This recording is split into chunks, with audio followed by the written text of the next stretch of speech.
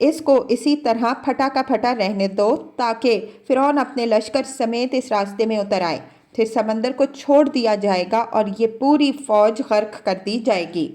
مزید تشریح کے لیے ملاحظہ ہو تفہیم القرآن جلد سوم، سورہ طٰہٰ حواشی 53 تا 54، سورہ شعراء حاشیہ 47۔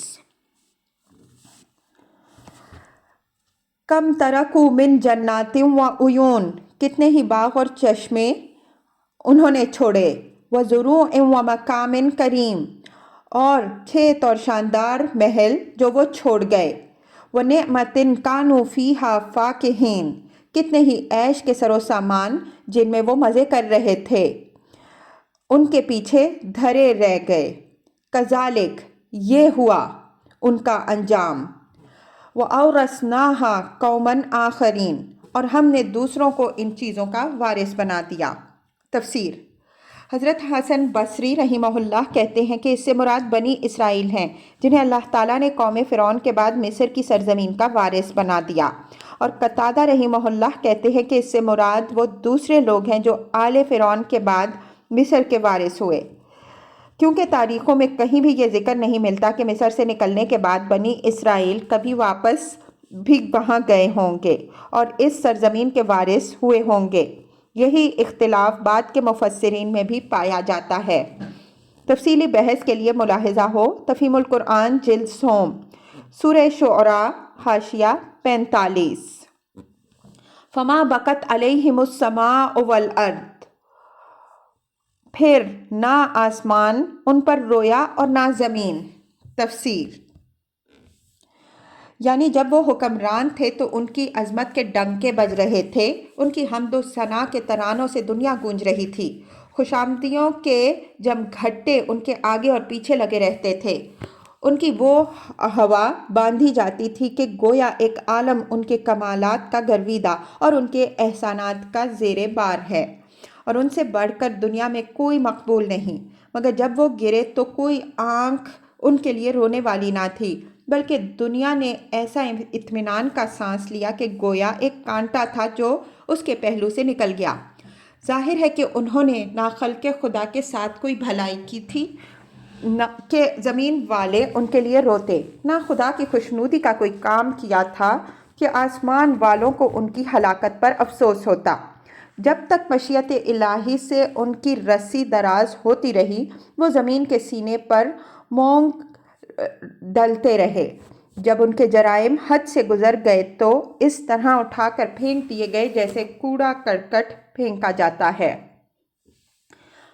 وما کانوا منظرین، اور ذرا سی مہلت بھی ان کو نہ دی گئی۔ وَلَقَدْ نَجَّيْنَا بَنِي إِسْرَائِيلَ مِنَ الْعَذَابِ الْمُهِينِ، اس طرح بنی اسرائیل کو ہم نے سخت ذلت کے عذاب سے نجات دی۔ من فرعون، فرعون سے نجات دی۔ تفسیر: یعنی فرعون بجائے خود ان کے لیے ذلت کا عذاب تھا اور دوسرے تمام عذاب اسی ایک عذاب مجسم کے شاخسانے تھے۔ اِنَّهُ كَانَ عَالِيًا مِنَ الْمُسْرِفِينَ، جو حد سے گزر جانے والوں میں فی الواقع بڑے اونچے درجے کا آدمی تھا۔ تفسیر: اس میں ایک لطیف طنز ہے کفار قریش کے سرداروں پر، مطلب یہ ہے کہ حد بندگی سے تجاوز کر جانے والوں میں تمہارا مرتبہ اور مکان ہی کیا ہے۔ اونچے درجے کا سرکش تو وہ تھا جو اس وقت دنیا کی سب سے بڑی سلطنت کے تخت پر خدائی کا روپ دھارے بیٹھا تھا، اسے جب خس و خاشاک کی طرح بہا دیا گیا تو تمہاری کیا ہستی ہے کہ قہر الہی کے آگے ٹھہر سکو۔ وَلَقَدْ اخْتَرْنَاهُمْ عَلَىٰ عِلْمٍ عَلَى الْعَالَمِينَ، اور ان کی حالت جانتے ہوئے ان کو دنیا کی دوسری قوموں پر ترجیح دی گئی۔ تفسیر: یعنی بنی اسرائیل کی خوبیاں اور کمزوریاں دونوں اللہ پر عیاں تھیں، اس نے بے دیکھے بھالے ان کا انتخاب اندھا دھند نہیں کر لیا تھا۔ اس وقت دنیا میں جتنی قومیں موجود تھیں ان میں سے اس قوم کو جب اس نے اپنے پیغام کا حامل اور اپنی توحید کی دعوت کا علم بردار بنانے کے لیے چنا تو اس بنا پر چنا کہ اس کے علم میں وقت کی موجود قوموں میں سے یہی اس کے لیے موزوں تر تھی۔ وَآتَيْنَاهُم مِّنَ الْآيَاتِ مَا فِيهِ بَلَاءٌ مُّبِينٌ، اور انہیں ایسی نشانیاں دکھائیں جن میں صریح آزمائش تھی۔ تفسیر تشریح کے لیے ملاحظہ ہو، تفہیم القرآن جلد اول سورہ بقرہ حواشی 64 تا 85، سورہ نساء حواشی 182 تا 199، سورہ مائدہ حواشی 42 تا 47 جلد دوم، سورہ اعراف حواشی 97 تا 132 جلد سوم، سورہ طٰہٰ حواشی 56 تا 74۔